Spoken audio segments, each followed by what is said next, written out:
afternoon everyone. So welcome again to my channel. Sa mga hindi pa nakakapag-subscribe, kindly hit like, share, and subscribe. Okay? So we are now on the last topic of our fourth quarter school year 2021-2022 mathematics class. We're now on week 7. So I think this is the last topic.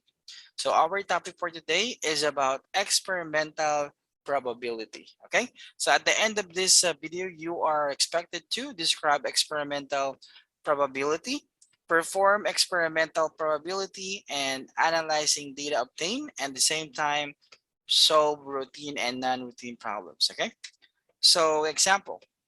So activity number 1, ito yung ating gagawin later. So Cindy has a bag of balls. Okay. She randomly picked one ball at random, recorded the color, and placed it back. She repeated the process many times and have the result as shown.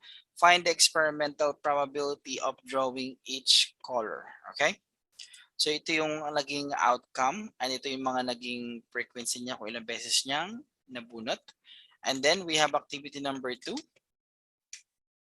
We have this. Ryan made an experiment using a spinning wheel, which letters from A to Z. He spun spin the wheel 15 times and the result is shown in the table. So ito yung mga trials niya. There are 15 trials and the outcome is there. So what is the experimental probability that the letter J is being picked, and give the experimental probability that a consonant is being picked. Okay?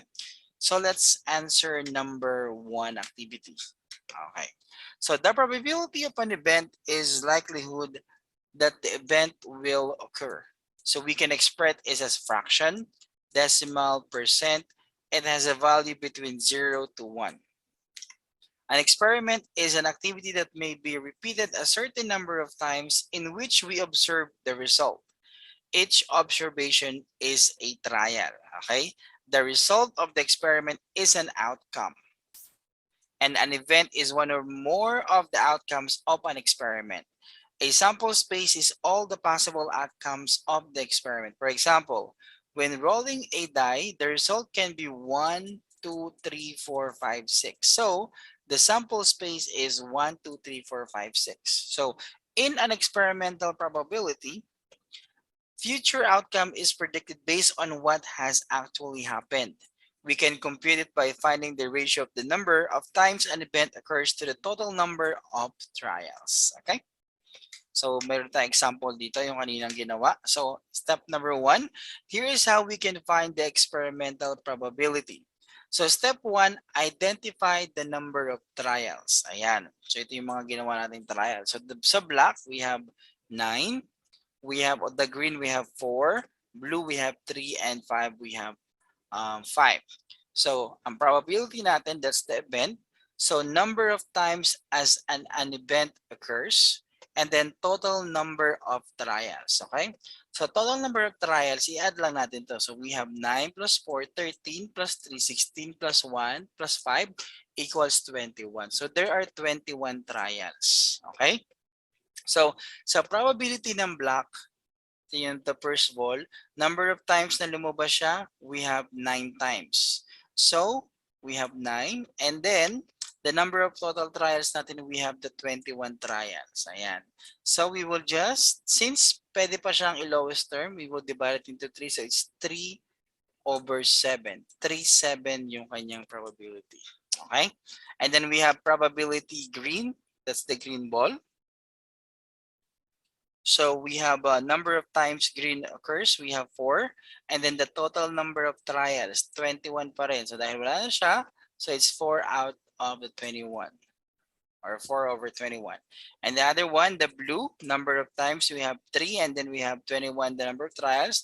Dahil pwede pa siyang i-lowest term, we will divide both numbers into 3. So 1 over 7. And last one, red.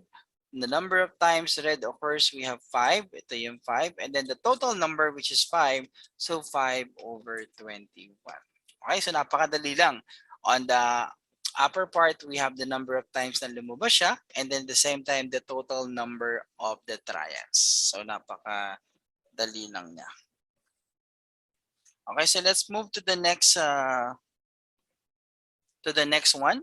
So we have this, the second example. So count the numbers of times J occurs and use the formula to find the experimental probability that the letter J is being picked. Okay? So the probability J, yan yung title niya kasi J yung hinahanap natin. Number of times J occurs. So we have 2 times. Di ba? And then total number of trials, kung ilang beses siyang ginawa. So we have 15 times yung ginawa. So the answer is 2 over 15. Kasi 15 trials and then yung outcome niya is 2 lang. Di ba sobrang dali lang niya. It's like kung meron ka halimbawang ginagawang halimbawa, ilang beses mabubunot kaya yung pangalan ko sa raffle na yan. For example, sa raffle nyo is meron kayong 50 participants. Okay? So for example, yung meron kayong beses na nabunot is meron kayong 30 na games, okay? Ilang beses kayang mabubunot yung pangalan ko? That's the question. Pag nabunot siya ng 2 beses, so ibig sabihin, probability na 2 times lumabas yung pangalan mo sa 30 times na ginawa yung raffle. That's only an example, okay? So this one, count the numbers of times consonant occurs and use the formula to find the experimental probability that consonants are being picked. The title, probability consonant. So number sa taas natin, tandaan natin, number of times consonant occur. So we have 13 times na lumabas siya. At yung total number of trials natin is we have 15 trials. So definitely, there are 13 to 15. So the answer is 13 over 15. Kasi yung sa taas ay yung times na lumabas yung consonant natin at the same time is total number of trials. Pag binaliktad naman natin, how many times that the vowels occur. So, di ba? So, ilang vowels yan? So, meron tayong 1, 2. So, 2 siya, tapos ilang beses natin ginawa yung trial? 15. Di ba? So, same lang siya. Yan. This one is for the consonant and this one is for the vowel. Okay? So, napaka-simple lang. Okay? So, always remember, class, ayan. So the probability of an event, okay, things to remember, the probability of an event is the likelihood that the event will occur. It has a value between 0 to 1 and can be expressed as fraction, decimal, or percent. An experiment is an activity involving chance in which results are observed. Each observation of an experiment is a trial, and each result is an outcome. A set of one or more outcomes is an event. An experimental probability is the ratio of the numbers of times an event occurs to a total number of trials. To find the experimental probability, use the formula. So we have this one, the event, and we have the number of times an event occurs and the total number of trials. Kung ilang beses yung ginawa. Okay? So in solving word problems, experimental probability, we can follow the 4 steps. First one, always remember we need to understand the problem. The second one is make a plan. And then the third one is carry out, plan, or solve. And the last one is always remember to look back or check your answer. Okay? So I think that's all for our last topic for this fourth quarter. So if you learned from this video, kindly hit like, share, and subscribe, and see you in my next video.